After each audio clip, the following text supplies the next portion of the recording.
Hi, here's Mr. Jeremy Fisher. Ready? Once upon a time, there was a frog called Mr. Jeremy Fisher.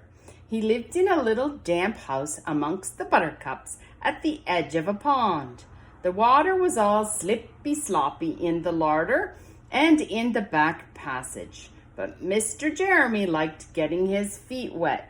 Nobody ever scolded him, and he never caught a cold. Looks like a nice house for a frog. He was quite pleased when he looked out and saw large drops of rain splashing in the pond. I will get some worms and go fishing and catch a dish of minnows for my dinner, said Mr. Jeremy Fisher. If I catch more than 5 fish, I will invite my friends, Mr. Alderman Ptolemy Tortoise and Sir Isaac Newton. The alderman, however, eats salad.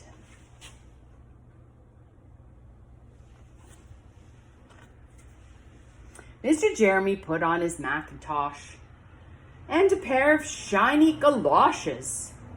He took his rod and basket and set off with enormous hops to the place where he kept his boat. The boat was round and green and very like other lily leaves. It was tied to a water plant in the middle of the pond. Mr. Jeremy took a reed pole and pushed the boat out into open water. I know a good place for minnows, said Mr. Jeremy Fisher. He's going fishing. There he is. Mr. Jeremy Fisher stuck his pole into the mud and fastened his boat to it. And then he settled himself cross-legged and arranged his fishing tackle. He had the dearest little red float. His rod was a tough stalk of grass. His line was a fine, long, white horsehair, and he tried a little wiggling worm at the end. The rain trickled down his back, and for nearly an hour he stared at the float. This is getting tiresome. I think I should like some lunch, said Mr. Jeremy Fisher, and he punted back again amongst the water plants and took some lunch out of his basket. I will eat a butterfly sandwich and wait till the shower is over, said Mr. Jeremy Fisher. A great big water beetle came up underneath the lily leaf, and he tweaked the toe of one of the galoshes. Mr. Jeremy crossed his legs up shorter, out of reach, and went on eating his sandwich.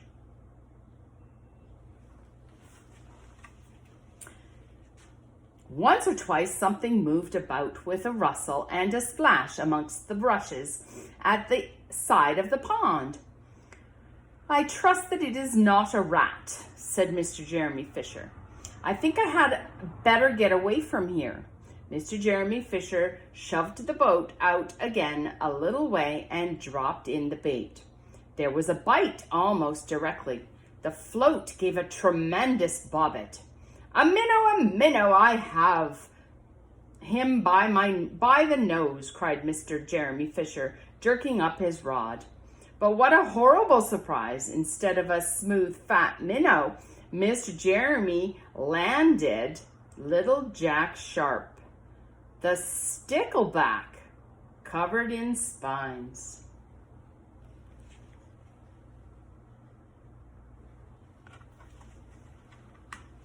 Oh my! The stickleback floundered about the boat, pricking and snapping until he was quite out of breath, and then he jumped back into the water. And a shoal of other little fishies put their heads out and laughed at Mr. Jeremy Fisher. And while Mr. Jeremy sat disconsolating disconsolating, that's a hard word, on the edge of his boat, sucking his sore fingers and peering down into the water, a much worse thing happened. A really frightful thing it would have been if Mr. Jeremy had not been wearing a mackintosh.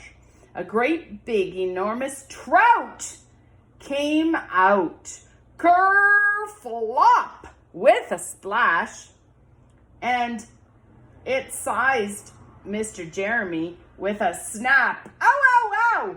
And then it turned and dived down to the bottom of the pond. That would be scary for Mr. Jeremy Fisher. But the trout was displeased with the taste of the mackintosh, that in less than half a minute it spat him out again, and the only thing it swallowed was Mr. Jeremy's galoshes. Galoshes are like rain boots, rubber boots. Mr. Jeremy bounced up to the surface of the water like a cork and the bubbles out of a soda water bottle, and he swam with all his might to the edge of the pond. Mr. Jeremy almost got eaten. Oh my goodness. He scrambled out on the first bank he came to, and he hopped home across the meadow with his mackintosh in tatters. That means ripped. What a mercy that was, not a pike, said Mr. Jeremy Fisher. I have lost my rod and my basket, but it does not much matter, for I am sure I should never have dared to go fishing again. He put some sticking plaster on his fingers, and his friends both came for dinner. He could not offer them fish, but he had something else in his larder. Sir Isaac Newton wore his black and gold waistcoat, and Mr. Alderman Ptolemy Tortoise brought his salad with him in a string bag. And instead of a nice dish of minnows, they had roasted grasshoppers with ladybird sauce, which frogs consider a beautiful treat. But I think it must have been nasty. They're all eating. The end. I love you. Mwah.